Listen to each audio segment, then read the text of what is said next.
Hello, hello, hello. Comment allez-vous, très cher ami?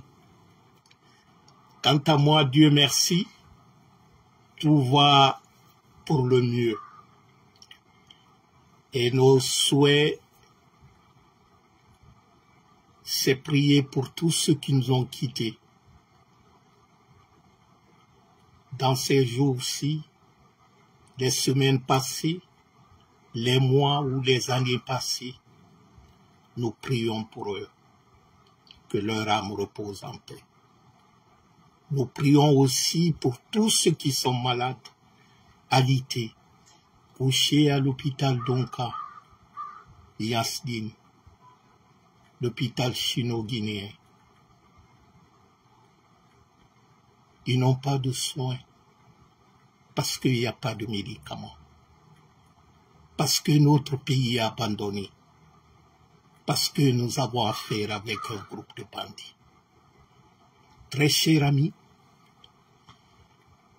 le contexte guinéen pour tout compatriote qui se soucie pour le devenir de notre pays doit avoir mal au cœur.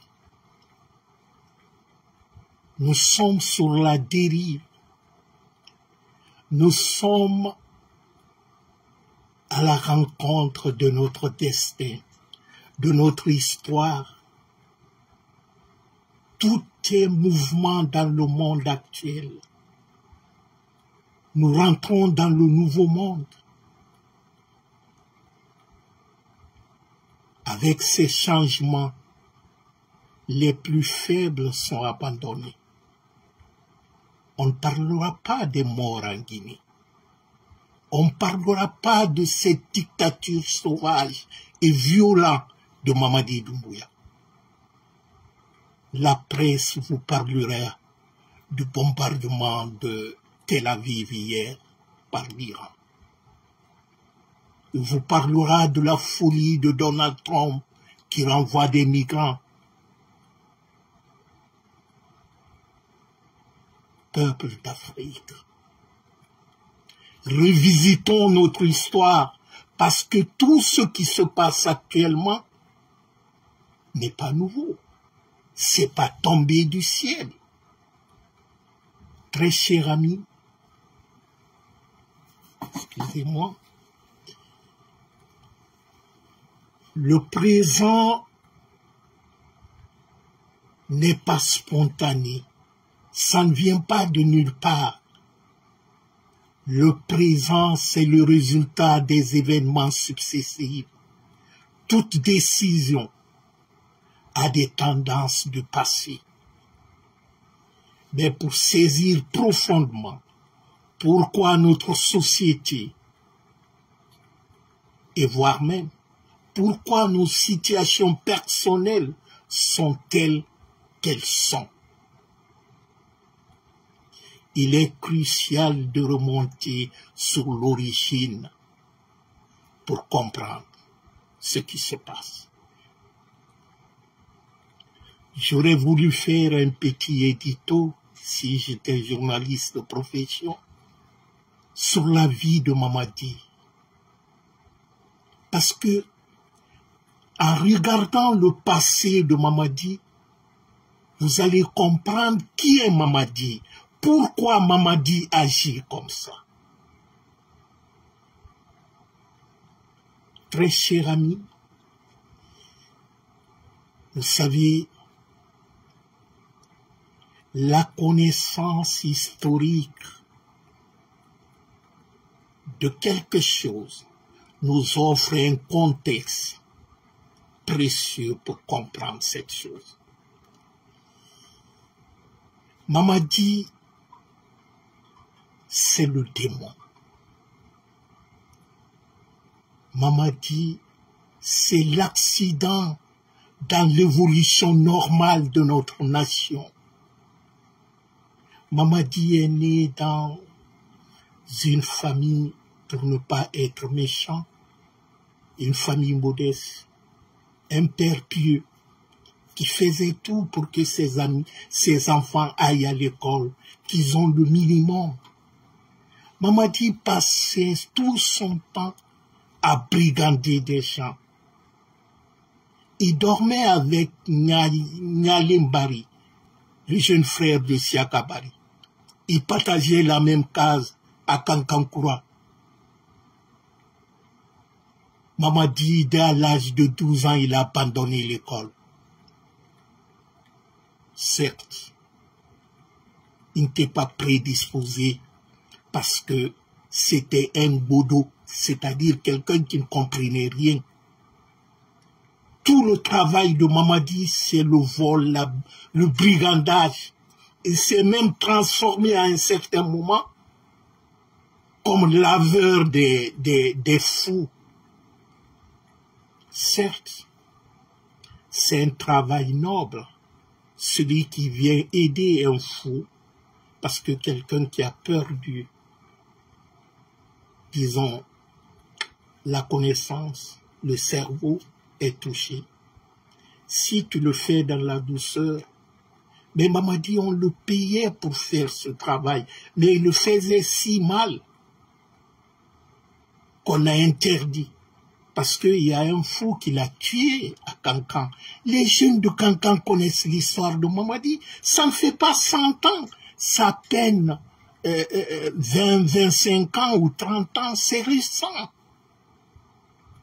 Donc, comme son père qui vendait la cola au marché de Dibida, le vieux se battait nuit au jour pour envoyer ce petit délinquant à l'école. Mais l'école n'était pas faite pour Mamadi. Il a intégré ce groupe de bandits qu'on appelait Cosmos à Kankan, qui brigandaient les jeunes étudiants de IPK à l'époque quand ceux-ci viennent se divertir auprès du fleuve Milo. Mamadi tombait sur eux pour leur retirer leur téléphone et voir même les photos. Je ne vais pas parler de tout ce que ce délinquant a eu à faire avant de sortir en Guinée. C'était vers, je crois, 98, 99, pour aller en Hollande. Et ça aussi, il est parti avec le passeport d'autrui. Mamadi est forgé dans le vol et le mensonge. Tout ce qui n'est pas normal. Donc, comprendre ce que Mamadi est aujourd'hui, il faut faire un petit regard sur son passé, comment Mamadi est grandi. On a affaire avec un gangster, un bandit qui tue à sang-froid. C'est pourquoi Mamadi ne tremble même pas. Quand il dit qu'il va faire le sale boulot, c'est ça qu'il a fait toute sa vie. Mamadi est le fruit de la... Et je ne sais même pas, d'une sorte de délinquance et de malédiction. Ce bonhomme ne mérite pas être garant de plus de 15 millions d'âmes. Très cher ami, nous avons affaire avec un délinquant, un bandit, un récidiviste. Mamadi arrivait en Hollande, il faisait le même boulot. Il y a des photos. Mamadi, Bakaba qu'il a employé dans une boîte de nuit comme garde-corps ou videur.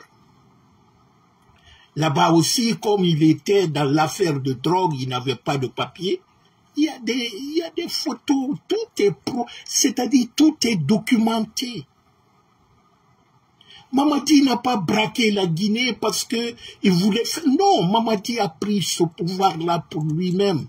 C'est-à-dire quand quelqu'un braque une banque, la Guinée c'est un pays braqué par un groupe de délinquants. C'est ça la réalité. Très cher ami,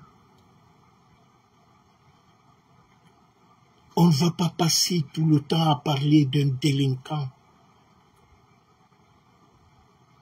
Mais pour bien comprendre, on dit, analyser le passé.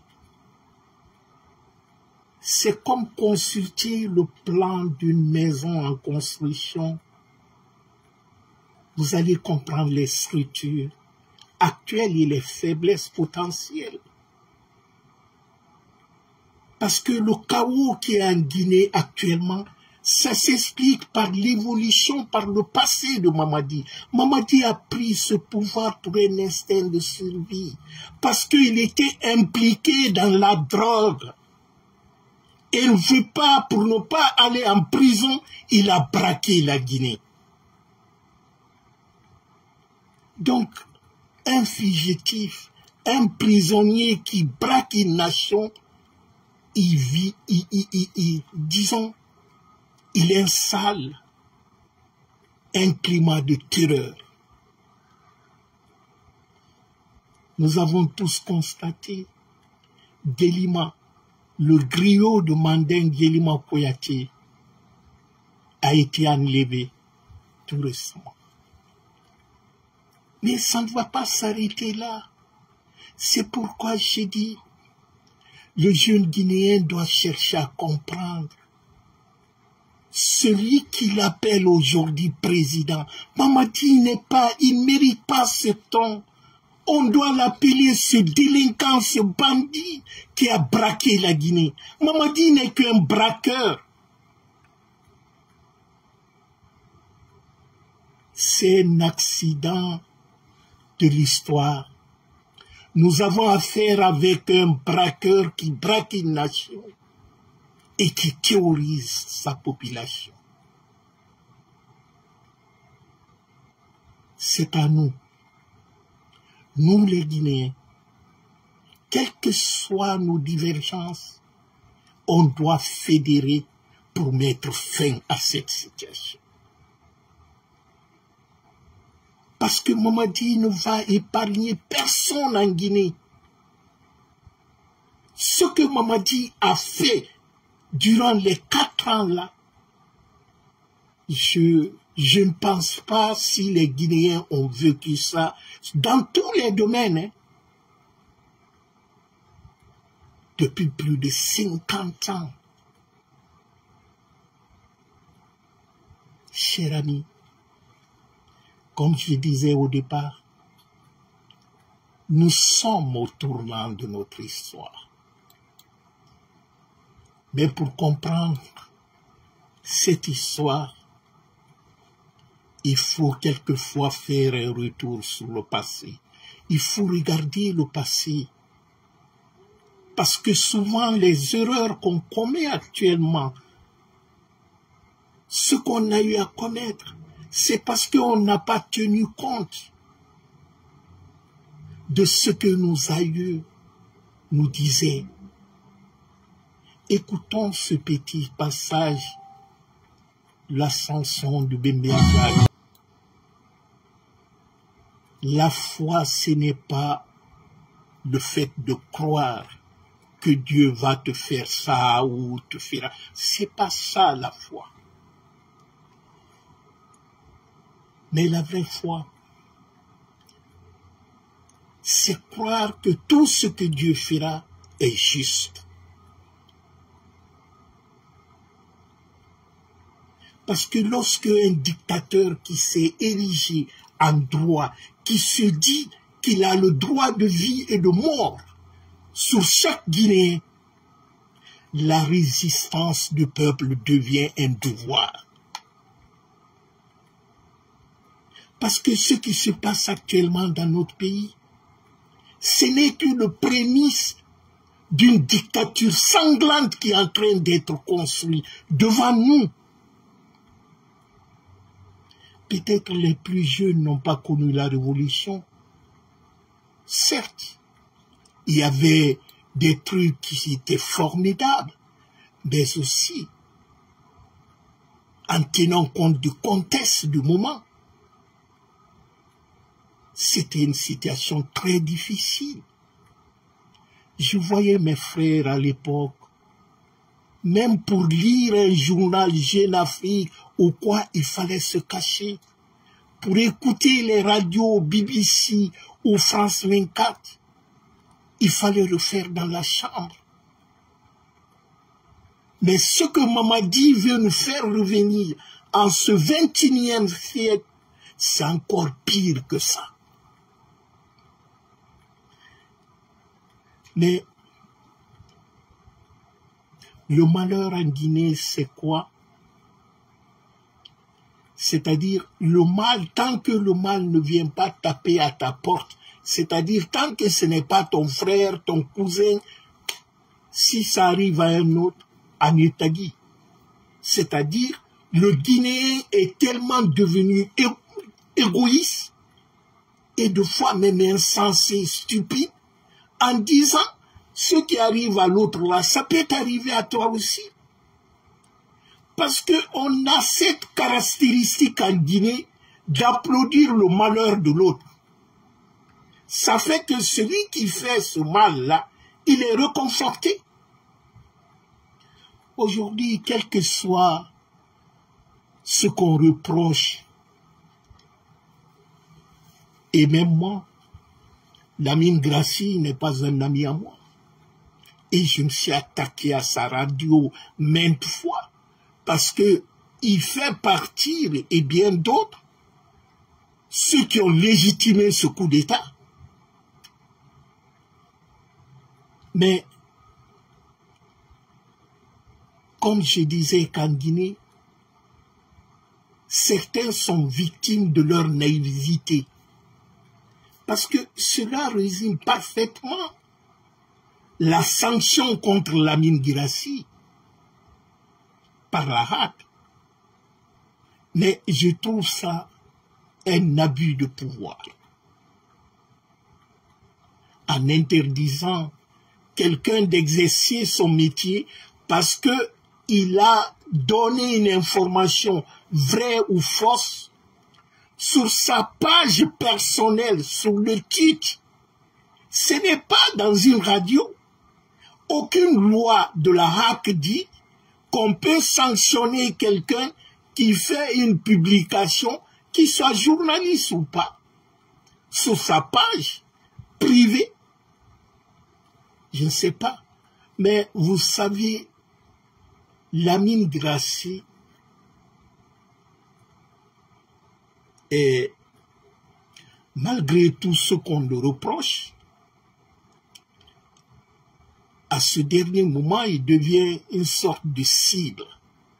Parce que cette sanction, c'est une sanction à la fois stupide, mais regrettable aussi. Parce que ce qui est arrivé à Lamine Grassi, là, ça va arriver à d'autres. C'est un signal. Vous savez, Mamadi fonctionne comme ça. Il dit, je vais taper ce dernier, les autres vont avoir peur, personne ne parle maintenant. Parce que c'est ça la logique de Mamadi. Les enlèvements des activistes, des journalistes, ou met en prison les politiciens, c'est ce qui fait peur. Parce que, malheureusement, on est un peuple où l'élite est malhonnête. L'élite n'a pas peur de la raison, mais il a peur de la violence. Il a peur de celui qui est... Parce que qu'est-ce qu'on n'a pas dit au temps d'Alpha Condé? Celui qu'on qualifiait de dictateur et tout ça, il n'a jamais retiré la carte de presse de Lamine Guirassy. Même lorsque Lamine Guirassy disait en ondes sur sa radio qu'Alpha Condé est malade. Et combien de ministres Lamine Guirassy, sa radio l'a fait honnir en Guinée, ou insulter, diffamer les gens. Mais est-ce qu'un jour on leur a retiré, on leur a fermé leur radio, ou retiré sa carte de presse? Non. Mais c'est les mêmes gens qui disaient qu'Alpha c'est un dictateur. Et certains continuent. Parce que vous savez, quand tu souhaites le mal dans le mensonge, si tu ne fais pas attention, ce mal-là va retourner contre toi. Mais c'est ce qui arrive aujourd'hui. On parlait autant d'Alpha, kidnapping, maintenant c'est les vrais kidnappings qui se passent maintenant là. La dictature qu'on imaginait autant, c'est maintenant la dictature, on vit la vraie dictature même. Et tout Guinéen conscient, Si peut-être c'était dans les livres ou quoi là, mais la définition, la pratique de la dictature, c'est avec Mamadi Ikone. Et je vois ces Baouri et plein d'autres qui ont régné leur combat de plus de 20 ans. Quelqu'un qui s'est battu pour la démocratie, qui s'est battu pour la liberté de la presse, qui s'est battu pour une commission électorale indépendante, qui s'est battu, disons, pour la libre association des gens, est là, assiste, et voire même encourage, en tant que Premier ministre, à la destruction de cet héritage, si ce n'est pas l'indignité. Qu'est-ce que cela a de sens? C'est l'incohérence totale. Mais voyez-vous, la vie est ainsi faite. Vous savez, dans la vie, tout se paye ici-bas. Tout se paye ici-bas. En accusant les autres, en souhaitant, en fabriquant tout ce qui est du mal ou du mauvais, et que Dieu sait ce que tu dis sur le dos de la personne, ce n'est pas vrai. Si tu ne fais pas attention, il va t'envoyer. On dit un peuple qui rejette son bon chef, Dieu va t'envoyer un vrai, maintenant un mauvais chef, un mauvais gens, et tu vas vivre, et tu feras la comparaison. Nous sommes dans ça comme ça. Donc la Guinée est prise en otage. Vous savez, dans la vie, l'épaule qui t'a soutenu lorsque tu étais dans la faiblesse, dans la souffrance, faut pas le faire le dos. Faudrait mieux tendre le bras. Mais si tu applaudis ton démon, celui qui est venu détruire le rêve de tout un peuple à cause des petits privilèges, parce que tu t'attends qu'on te donne une voiture, une maison, ou te nommer dans tel poste, tout ça c'est éphémère. Parce que ce que les gens vont retenir de nous, l'histoire retiendra nos actes. Ce n'est pas ce qu'on nous donne en récompense pour nous. Parce que si vous remarquez aujourd'hui, en Guinée, ce qui est grave d'ailleurs, il y a un ami qui me disait ça, que les Guinéens doivent se battre pour quelque chose. C'est-à-dire, pourquoi de génération en génération, on voit le Guinéen, c'est-à-dire il se transforme comme quelqu'un qui est ingrat. Parce que si vous voyez aujourd'hui les cas de Makanira, de Boubacar Souma, même les Ousmane Gawal et tant d'autres, qui renient leur passé, qui disaient, parce qu'on est dans un monde maintenant que tout est archivé. Ce que je dis comme ça, là, 20 ans, 100 ans après, on peut retrouver Mehdi. Donc les gens ne peuvent plus, c'est-à-dire, comme avant, ah, moi j'ai pas dit ça, mais il y a audio qui est là. Donc, quand tu vois les gens, ceux qui racontaient au peuple, ceux qui disaient, et aujourd'hui, c'est les mêmes qui font, comme les gens qui étaient contre le 3e mandat. Quelqu'un qui vient, il dit, je suis contre le 3e mandat, je ne veux pas qu'il... Maintenant, c'est la même personne qui te dit qu'il est pour un coup d'État, c'est-à-dire un poussiste qui prend l'arme, qui vient prendre le pouvoir et qui veut se maintenir. Mais quel est le paradoxe? Est-ce que, comme il disait avant, un coup d'État constitutionnel est mieux qu'un coup d'État armé, sanglant et dictatorial? Mais quelqu'un qui était contre soi-disant un coup d'État constitutionnel est pour un coup d'État militaire. Parce qu'il ne faut pas se leurrer. Hey, Mamadi ne peut pas organiser une élection, participer et perdre. Tout ce nyama-nyama, la recensement, tout ça, c'est les formalités. Sinon, Mamadi se considère la seule chose qui peut faire quitter Mamadi, mettre une balle dans sa tête. C'est ça qui veut. Mamadi est un commando suicide. Il a braqué un pays. Donc, parler d'élection là, moi je ne dis pas aux gens de ne pas se recenser, mais moi je ne me ressens. Ça ne sert à rien de se recenser. Certains diront, ouais, c'est l'argent qui est gaspillé, mais écoute. L'argent, si c'est le gaspillage de l'argent, vous savez, la ravette qu'ils ont fait la première fois, c'était 50 milliards qui a été jeté dehors. Pourquoi faire ce recensement bidon-là?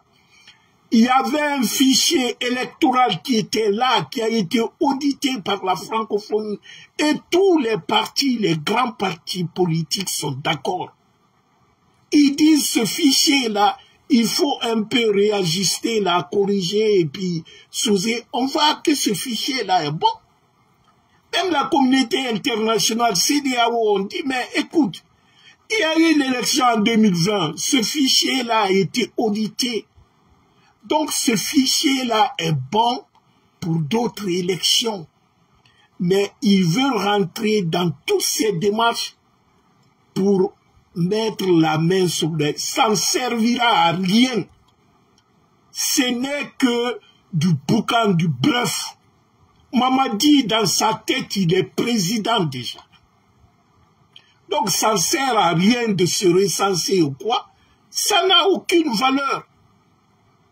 C'est pourquoi je dirais aux compatriotes, vous savez, dans un pays, une dictature ne tombe jamais dans les urnes. Les élections, là, c'est lui qui organise les élections. Ceux qui contrôlent les élections, hein, les maires ou, je sais, les chefs de quartier, vous avez vu, Makanera leur a rencontrés pour leur dire, bon, le chef c'est Mamadi, donc demain s'il y a élection, c'est Mamadi qui est président. Vous avez vu, c'est-à-dire, le fichier qui doit servir à l'élection, aucun parti politique n'est associé à la confection de ce fichier-là. Donc celui qui veut organiser les élections, c'est lui qui organise les élections. C'est lui qui a confectionné les fichiers électoraux. C'est lui qui va commander les cartes d'électeurs. C'est lui qui va proclamer les rites. Mais soyons sérieux, ça sert à quoi?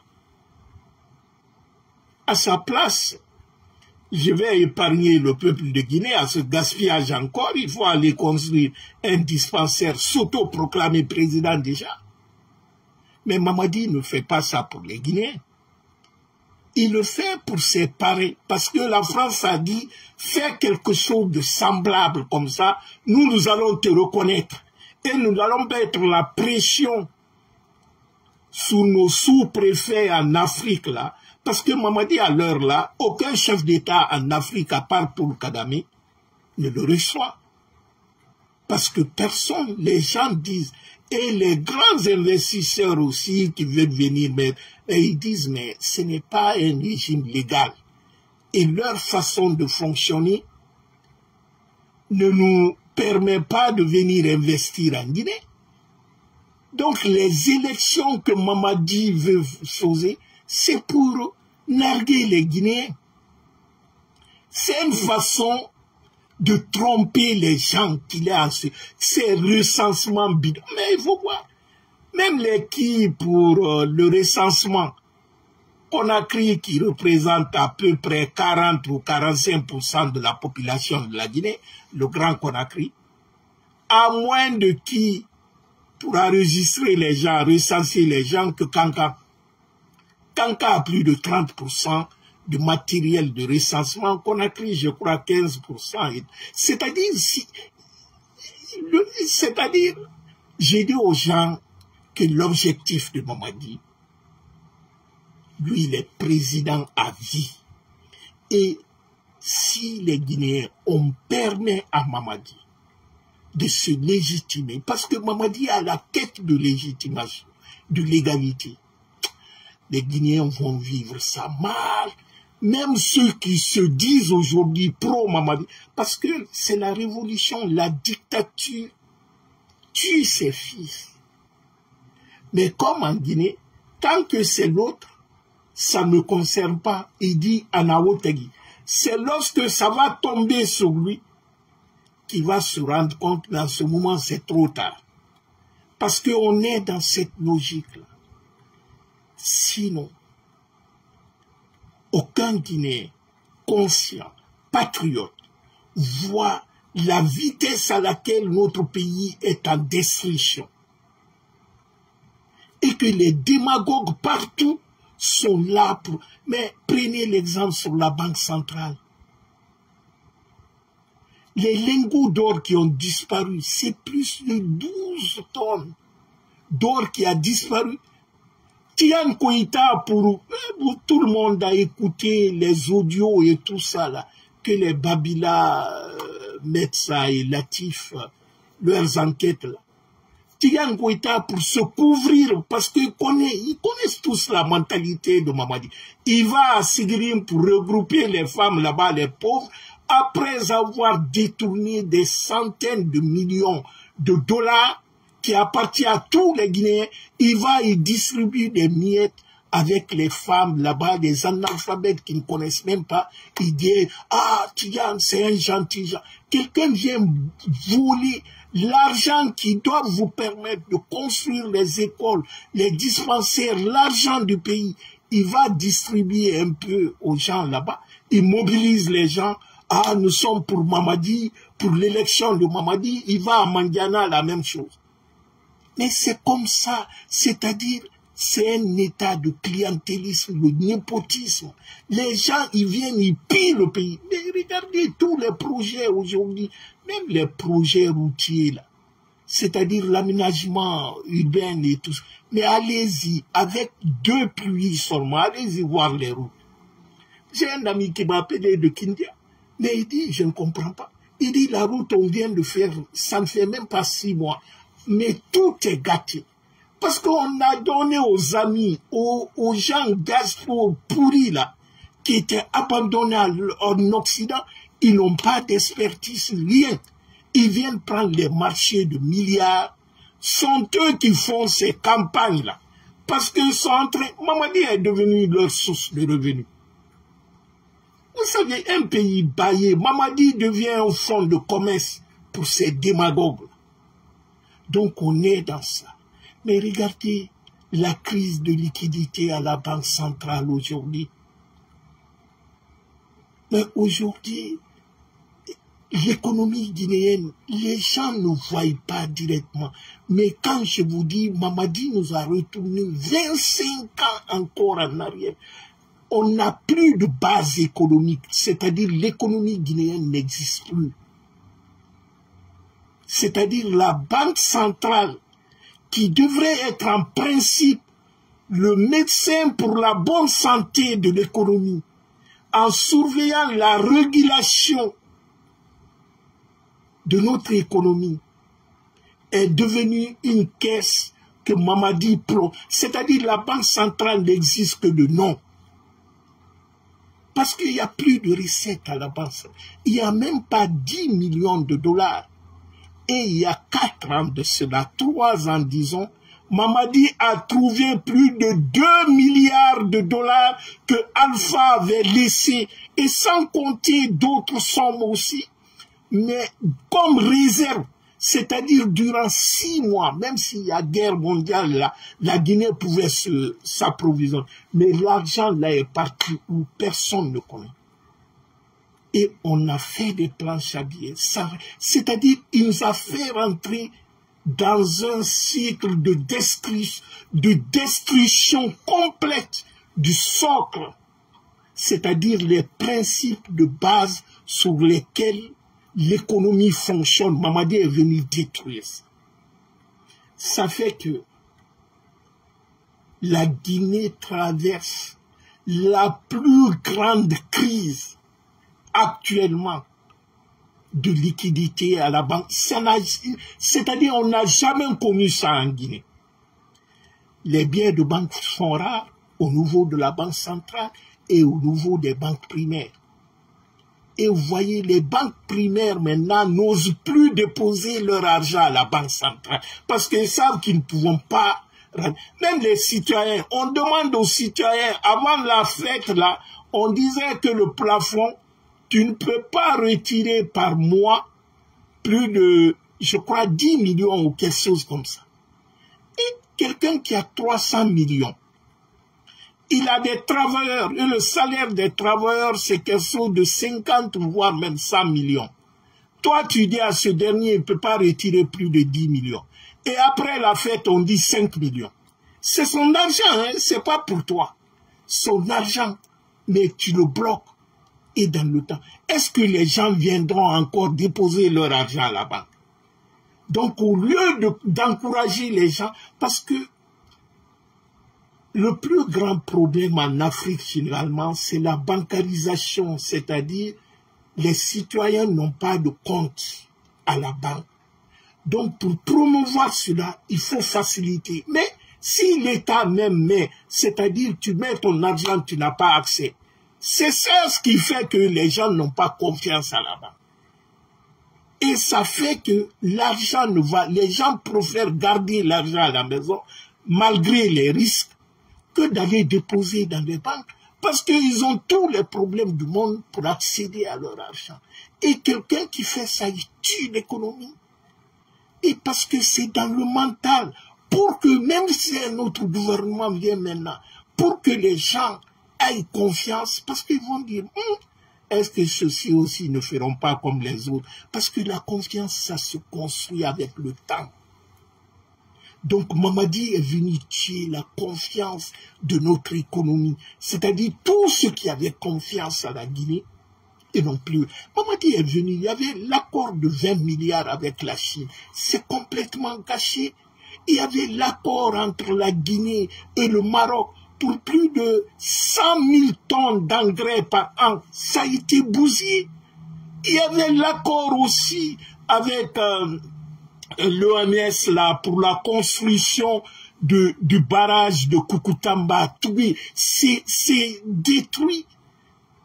C'est pourquoi quand j'entends certains dire avec les œuvres du professeur Alpha Condé, Mamadi frappe sa poitrine en disant « Je suis en train de travailler » ou des trucs. Mamadi ne fait rien. Mamadi, c'est-à-dire, c'est un surveillant de chantier. Mais dites-moi, quel est le forum économique que Mamadi a assisté, où vous avez vu Mamadi chercher l'argent pour la Guinée? Tout ce que Mamadi est en train de faire ou a sauvé, tout était bouclé. Alpha, c'est comme si quelqu'un qui prépare, il met tout, il met la table, il attend les invités, mais avant l'arrivée des invités, quelqu'un vient, il le kidnappe. Il le fait disparaître.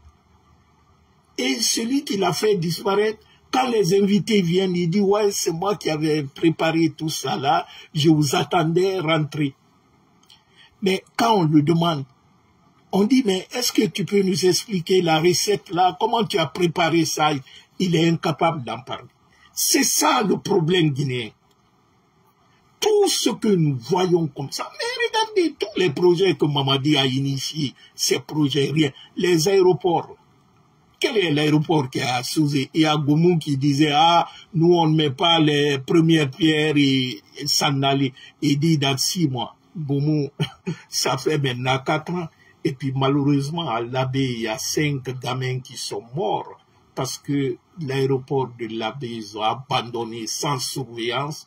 Il y avait un trou rempli d'eau. Les gamins sont morts dedans.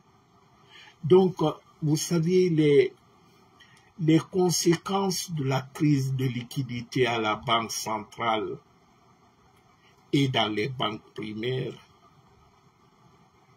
c'est terrible pour l'économie d'un pays.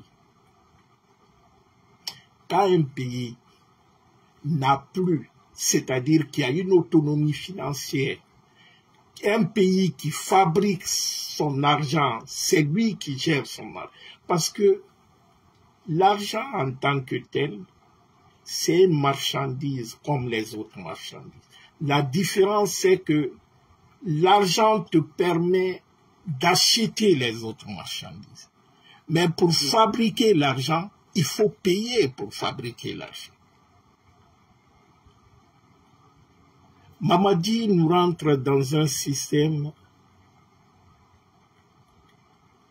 je crois, dans les jours ou les mois à venir, parce que ils n'ont plus de solution pour régler. Parce que le problème de liquidité dans un pays, la cause principale, c'est la mauvaise gestion, c'est la corruption à ciel ouvert, c'est la non-maîtrise de ce qu'on appelle la régulation de la masse monétaire, l'argent qui est en circulation. Quand l'argent est mal géré, il n'est pas... parce qu'il y a une quantité d'argent qu'on doit mettre au service des citoyens. Cette quantité-là, elle ne doit pas être supérieure, elle ne doit pas être inférieure à la capacité de production ou de création de la richesse du pays. Parce que quand tu crées l'argent, n'est pas accompagné à la production des richesses, c'est-à-dire le bien de service qu'on appelle le produit intérieur brut, si ce n'est pas aligné à ça, tu crées de faux billets, parce que ça n'a pas de valeur. C'est comme tout le monde peut créer de papier, la monnaie tu peux créer, mais la monnaie doit être endossée par la production locale, par la production des biens et des services. C'est ce qu'on appelle dans un pays, par an, on détermine la croissance économique du pays, c'est-à-dire la quantité de biens et de services que le pays a produit par an. Et la Guinée, quand il y a... mais la recette rentre. Un État n'est pas une boutique de Libanais ou une boutique à marché Madina. Dire que quand la recette arrive aujourd'hui, je le dépense demain. Tout est planifié. C'est pourquoi on met loi de finances. Chaque année, il y a un budget qui est voté.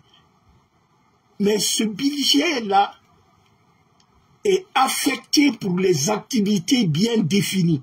Mais si toi, tu te couches, tu dis, bon, dis donc, prenez 50 milliards à la Banque centrale, allez-y construire une autoroute de 12 km à la rentrée de Cancan. Et pourtant, ça, ce n'était pas prévu dans la loi de finances. Ce n'était pas prévu dans le budget. Mais quand tu prends l'argent là, ça veut dire que le dispensaire ou la route, l'école ou le salaire des gens, c'est l'argent. On va prendre ça pour aller financer les routes. C'est-à-dire qu'on ne fait pas des projets de privilèges ou les projets pompeux là. Est-ce qu'une autoroute à la rentrée de Cancan est plus important qu'un dispensaire ou une école à Mamou ou à, disons, à Tunifili, Bofa ou tout ça là? En quoi une autoroute à la rentrée de Cancan est importante pour la Guinée? Parce que la Guinée, c'est une nation. Cancan, c'est une ville. Tout le monde aime sa ville. Mais quand le président est, c'est-à-dire quelqu'un qui ne réfléchit pas, qui ne sait même pas comment l'État fonctionne, vient, il prend n'importe quoi, il distribue les véhicules qui coûtent des milliards à des démagogues, là, artistes, ils donnent les maisons. Mais ce qui est encore, c'est-à-dire ce qui est encore frappant et choquant, c'est lui qui est venu après le coup d'État. Il dit, je vais diminuer le train de vie de l'État. Je vais retirer les véhicules de service à des anciens ministres et les cadres, même leur époux, leur véhicule personnel, Mamadi a retiré. Et aujourd'hui, c'est lui qui distribue n'importe. Mamadi a pris l'argent là-haut. Imaginez-vous. Qu'est-ce que Mamadi fait pour mériter plus de 700 milliards de francs guinéens comme budget de la présidence? Je vous dis, Ce bandit-là a braqué la Guinée comme on braque une banque. On doit l'appeler braqueur. Mamadi n'est pas un président. C'est un braqueur. Mais tant qu'on assis, on regarde le braqueur, il veut maintenant transformer la Guinée à l'empire. Une sorte de l'empire mandé. Je dis, Mamadi, c'est un malade. C'est-à-dire un drogué. Mamadi, quand il se drogue, pour lui, dans son rêve, c'est instaurer l'empire mandingue. Et c'est lui qui est, c'est-à-dire qu'il est l'incarnation de Samori Touré ou quoi. C'est ça dans la tête de Mamadi. On a affaire avec un fou drogué. Donc c'est à nous de nous débarrasser de ce bonhomme-là. Mamadi n'est pas bon pour la Guinée aujourd'hui, il ne sera pas bon pour la Guinée demain. Et ce qui est pire dedans, tout ce qui était fait du bon, il est venu détruire. Quelqu'un qui n'a pas pu maintenir ce qui... Mais regardez, qu'on a crié tous les jours. Il y a, si tu n'entends pas, il y a tel qui a été assassiné, tel qui a été un enfant de 12 ans égorgé à Kindia la dernière fois, il y a 2 jours ou 3 jours. Le mardi passé, un jeune qui a été tué par ses miliciens, les forces spéciales à Dabondi. On le laisse là-bas. Et ces bérets rouges-là, combien de crimes qu'ils ne font pas? Est-ce que cela existait avant le coup d'État? Mais sans parler tout ce qui est gabegie, et on ne peut même pas citer. C'est-à-dire le pays est tellement en mauvaise posture. Je vous dis, si on laisse Mamadi aller, la Guinée sera pire comme la Somalie ou Haïti. C'est-à-dire Mamadi, regardez, dans l'armée même, il est en train de déconstruire tout, créer une armée dans une armée. C'est l'indiscipline là, il va... J'entendais l'autre fois qu'ils sont partis recruter aussi les jeunes de l'Axe là pour les amadouer qui veulent faire. C'est-à-dire, ils veulent prendre ces jeunes-là pour venir mater leurs frères demain. Ils leur donnent les tenues pour ça. C'est-à-dire, dans l'armée guinéenne, c'est comme si les déchets de la société, on leur met dans l'armée. Comment ceux-ci peuvent rétablir l'ordre? Un délinquant ne peut pas rétablir l'ordre. C'est-à-dire, Mamadi, c'est un délinquant. Je ne sais même pas comment on l'a fait rentrer dans l'armée. C'est le mal, en fait. C'est pourquoi j'ai dit, pour comprendre le présent de quelqu'un ou de quelque chose, il faut un peu regarder son passé. Le malheur qu'on a aujourd'hui, c'est que on est tombé sur un déchet. Parmi tous les coups d'État en Afrique, s'il y a un poussiste qui devrait être content et heureux, ça devrait être Mamadi. Parce qu'il a trouvé, tout est fait, tout est... Mais la Banque mondiale a dit que la Guinée est l'un des rares pays de l'Afrique qui est résilient face au Covid, que l'économie guinéenne est robuste et que notre croissance, durant les 10 ans, la croissance économique de la Guinée n'était jamais descendue plus de 4%. C'est à la période d'Ebola et tout ça que ça a un peu baissé, mais on est parti pour la première fois dans l'histoire de notre pays. Notre croissance était partie jusqu'à 10, 2 chiffres. Savez qu'Alpha Condé, que toutes les revues de la Banque mondiale et de Fonds monétaire étaient conclues. Ça ne s'est jamais fait en Guinée. L'économie était vraiment... Mais c'est ce que nous voyons aujourd'hui. Mamadi, durant 4 ans, il n'arrive même pas à... Autant d'Alpha qui a entendu ces fluctuations de prix, surtout les denrées de première nécessité. Personne. Mais aujourd'hui, les prix sont exorbitants et j'ai même appris qu'ils sont en train encore d'augmenter les taxes à la douane ou tout ça.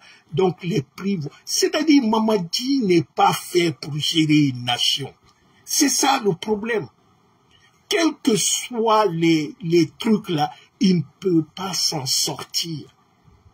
Parce qu'il n'a rien pour gérer un État. Mamadi n'est pas prédisposé à être un manager. C'est le mal dans notre pays, c'est ça, en Afrique en général. C'est-à-dire les gens s'engagent dans les trucs qu'ils ne peuvent pas. C'est comme si quelqu'un qui ne connaît rien dans l'islam, il veut être imam. C'est une catastrophe. Tous les mois, c'est les crises sur les crises. Combien de fois, depuis que les gens là sont venus, on a entendu crise de carburant, crise de ceci. Mais nous allons laisser notre vie, plus de 15 millions d'âmes, nous allons laisser à ces bandits, à ces groupes incompétents, gérer notre vie, notre nation. Tout son problème, c'est sa sécurité personnelle. C'est-à-dire, c'est comme si un voleur qui a peur qu'on vienne lui retirer ce qu'il a voulu. C'est ça, Mamadi. Regardez l'organisation à l'âge de cette année pour le pèlerinage. Plus de 1000 personnes qui ont été bloquées. La dame qu'on a indexée, je ne sais pas, Petit Domani ou quoi là, on l'a libérée, il paraît. Parce que la mère de Mamadi est impliquée dedans à 100%. Cette vieille-là, c'est-à-dire Mamadi a grandi, sa mère à Cancan, ceux qui connaissent l'histoire de la famille de Mamadi. Quand Mamadi allait voler les photos, les appareils photos des étudiants, où il va faire d'autres vols, il remettait ça à sa mère là qui cachait. Donc la vieille l'a habitué à ça. Tout ce qui se passe, le problème d'Allah, il connaît, il sait très bien. Donc pour ne pas que la chose soit dévaluée devant le peuple là, parce que la dame, en la traduisant vers la justice, elle va dire tout. On l'a libérée et on l'a fait taire. On dit que c'est réglé à l'amiable, comme le problème de l'or de la banque. C'est ça la Guinée de Mamadi. Donc c'est à nous, tout Guinéens conscients. C'est-à-dire l'affaire là, c'est pas dire j'aime Mamadi ou je n'aime pas. Je ne parle pas des profiteurs là qui profitent parce que eux ne peuvent pas être riches ou bien ils ne peuvent pas être dans le bonheur. C'est lorsque le pays est complètement dans la pagaille. C'est-à-dire ils font leur prospérité lorsque le pays est mal géré, lorsqu'il y a la pagaille. Parce que ce sont eux qui encouragent Mamadi, hein, les gens qui vont de préfecture en préfecture là, pour faire la promotion, c'est les gens qui étaient abandonnés en Occident ici. Donc Mamadi, c'est leur source de revenus. Ils ne le font pas pour la Guinée, ils le font pour eux-mêmes. Donc c'est les gens, généralement, il ne faut pas leur tenir rigueur. C'est les gens qui n'ont pas de... C'est-à-dire, ils n'ont pas de dignité. Donc, chers amis, c'est à nous de prendre notre... Parce que l'affaire de Mamadi, c'est une affaire de chacun de nous. Parce que ce que Mamadi est en train de détruire, ils ne font pas pour nous seulement. C'est-à-dire, le mal, c'est pas nous seulement, mais c'est pour nos enfants et nos petits-enfants. Et surtout, c'est pour salir la mémoire de nos devanciers.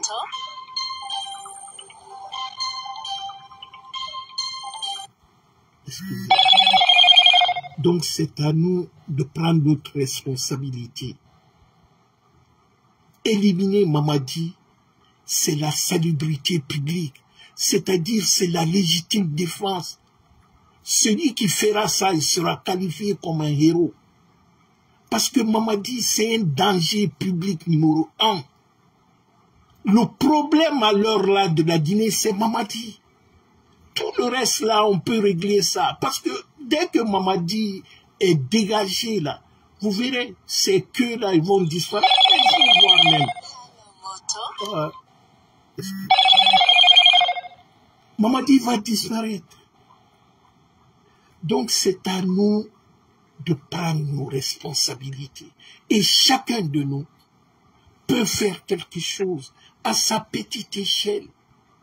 Chacun de nous peut contribuer pour dégager Mamadi. Parce que le mal guinéen aujourd'hui a un nom. Il s'appelle Mamadi Doumbouya. C'est Mamadi qui est le mal de la Guinée. Donc battons-nous. Passons par tous les moyens possibles pour dégager Mamadi. Sinon, notre pays, dans quelques mois ou dans quelques années, la Guinée sera pire que Haïti. Parce qu'en Guinée, maintenant, les élections, ça ne sert à rien. Pour être président en Guinée, maintenant, il faut savoir tirer l'arc. C'est ça que Mamadi donne comme langage.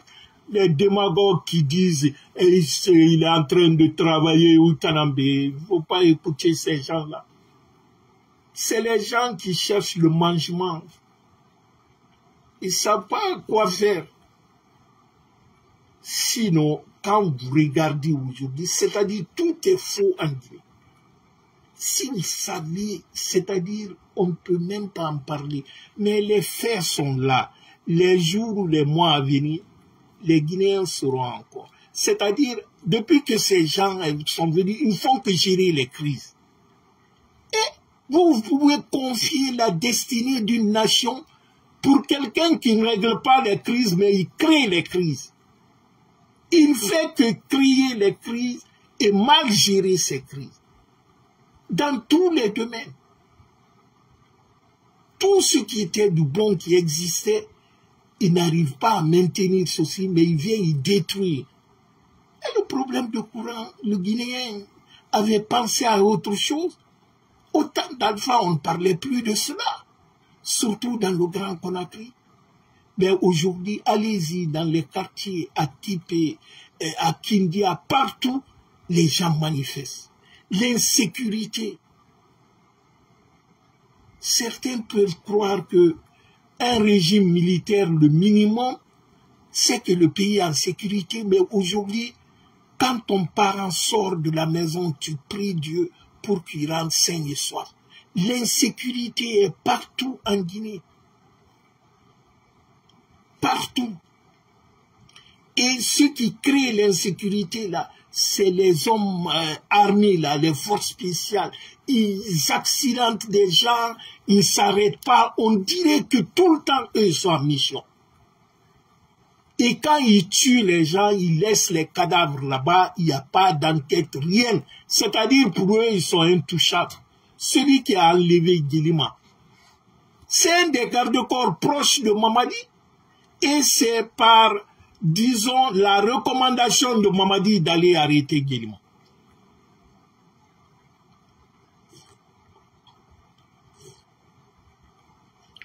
Ça a été le même cas pour El Sisi, pour Colomb, ou pour les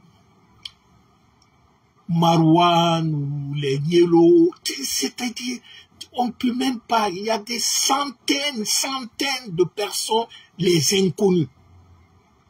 Les Mofassori ont disparu. Qui en parle? Les Sadiba ont été tués. Sélexé, colonel Sangari, et tant d'autres qui sont morts que les gens ne connaissent pas pour le moment. Quand j'ai vu la vidéo du torture, de l'assassinat de Sadiba, tu ne peux pas croire. J'ai dit, ces gens-là, ce n'est pas les humains. Ils ne sont pas comme nous, hein. Vous ne pouvez pas croire. Mamadi fait le pacte de sang avec ses gardes rapprochés, là, ils mettent du sang, ils boivent ça. Que celui qui va trahir et tout ça. Vous croyez que cet homme, c'est un humain? Oh! Hey! Celui qui a le courage, qui n'a pas besoin de 3 jours ou quoi là, tu te décides, tu l'élimines, Mamadi. De quelle manière, on ne sait pas. Mais tu l'élimines sur la terre guinéenne.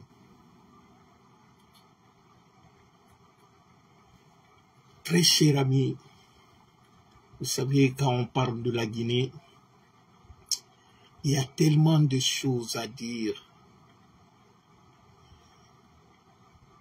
Mais tout ce qu'on doit comprendre que tant que nous attendons pacifiquement, dire on attend les élections avec Mamadi, nous resterons longtemps et très longtemps prisonniers de l'injustice, de l'arrestation, du kidnapping, de l'assassinat, la gabegie financière. Nous resterons longtemps dans ça. Parce que ce n'est pas des élections que Mamadi va organiser, il va perdre les élections. Mais d'ailleurs, pourquoi mettre en tête que Mamadi doit organiser les élections? Mamadi a braqué.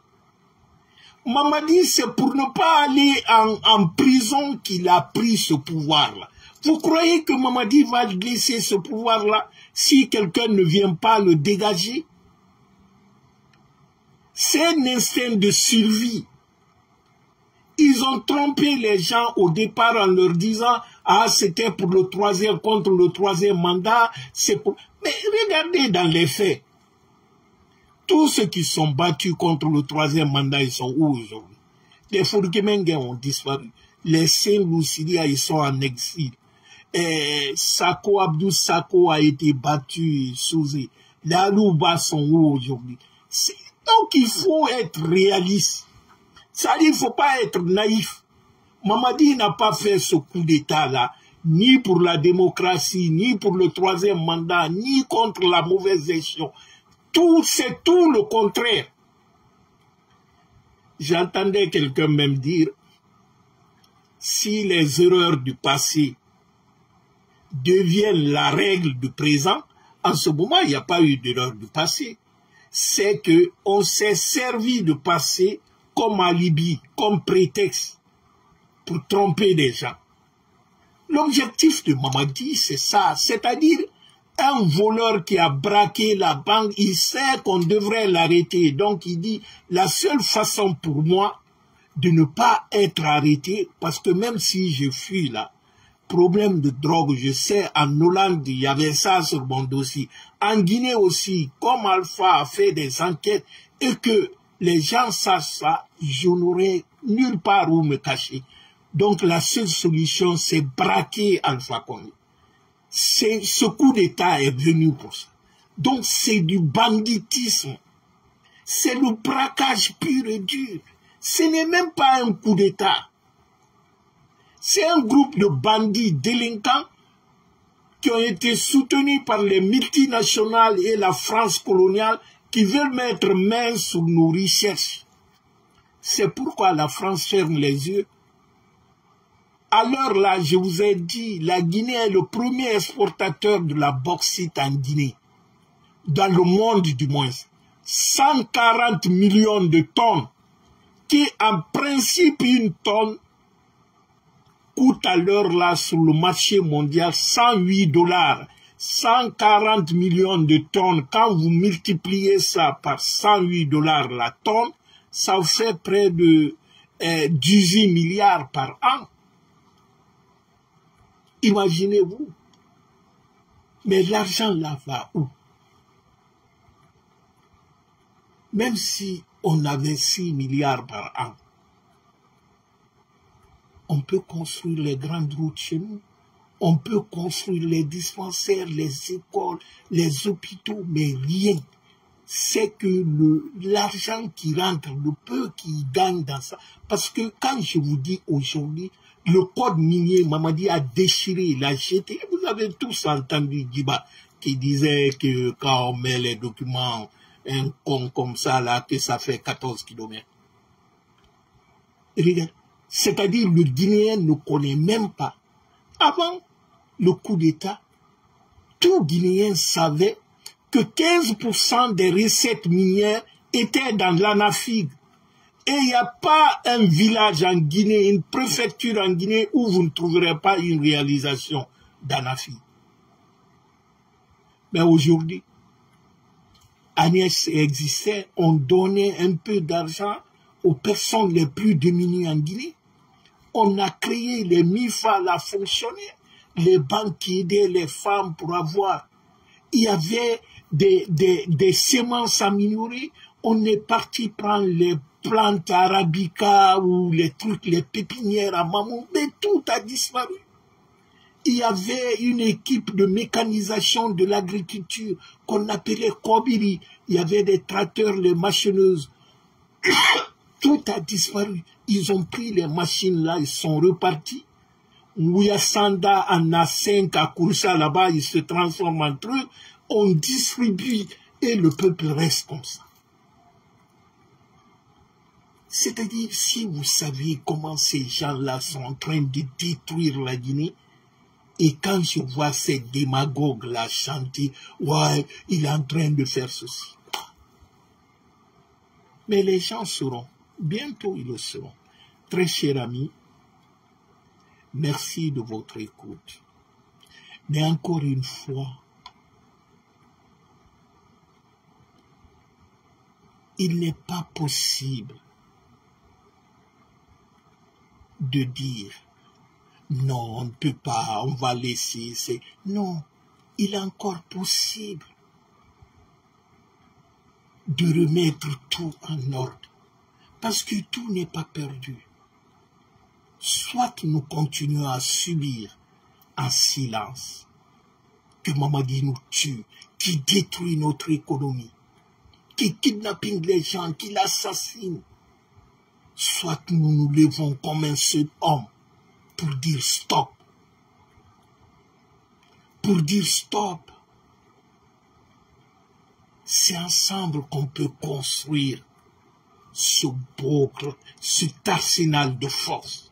Parce qu'il n'y a pas une force plus puissante que la mobilisation populaire.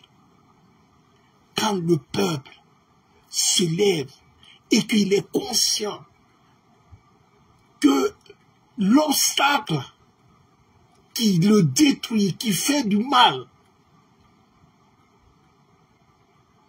est ce bonhomme qui s'appelle Mamadi. Même les montagnes, on peut les déplacer. Mais cela, pour que cela arrive, il faut qu'il y ait l'éveil de conscience.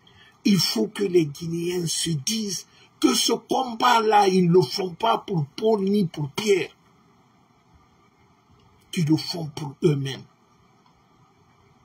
Et de sortir dans cette logique en disant « Ah ouais, moi je vais profiter ». Mais comment tu vas profiter quand tout ton quartier et tout ça là vivent dans la dèche? Aujourd'hui, il y a des quartiers à Conakry. Avant, il y avait le courant, tout le monde. Mais maintenant, c'est les bruits des moteurs parce que tel, voilà, et là, Alphonse Ferracani et tout ça là, parce qu'il y a eu des nouveaux riches là. Mamadi a créé une sorte de bourgeoisie qui est fondée sur le rien. Un groupe de gens abandonnés qui étaient en Occident, aujourd'hui qui sont dans les grosses voitures, ils sont directeurs ceci, cela. Donc c'est à nous de nous lever. Parce que le changement ne vient pas tout seul, ça ne tombe pas du ciel. Il faut provoquer le changement. Il faut que le peuple de Guinée se réveille. Et cela va de notre avenir. Guinéens et Guinéennes, notre avenir est dans notre main. Cela, on ne doit pas négocier. On ne doit pas rester dans le silence, dans l'immobilisme. Seule la lutte libère.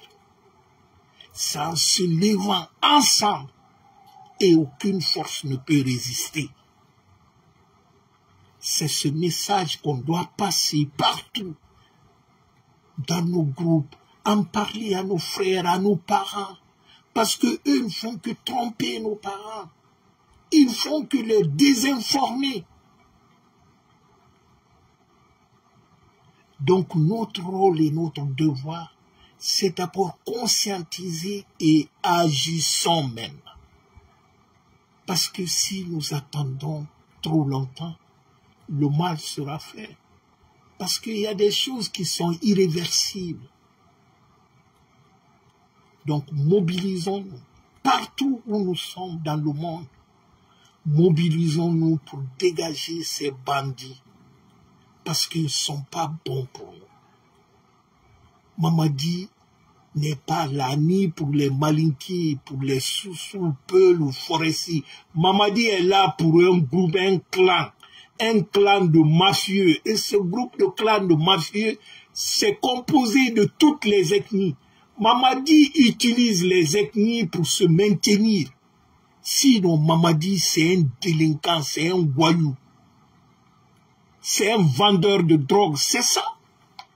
Il n'y a pas d'autre qualificatif. Donc, chers amis, battons-nous.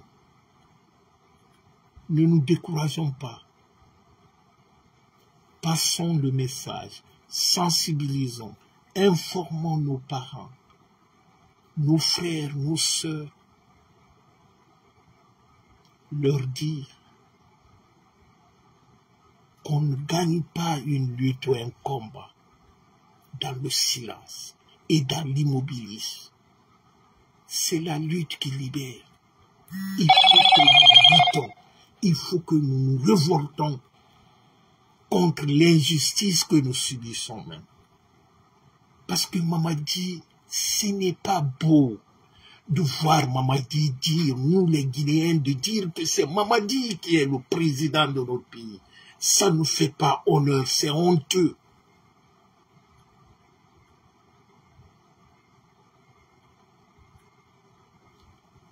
Merci alors, que Dieu vous bénisse et passez un bon week-end. Bye bye, au revoir, merci.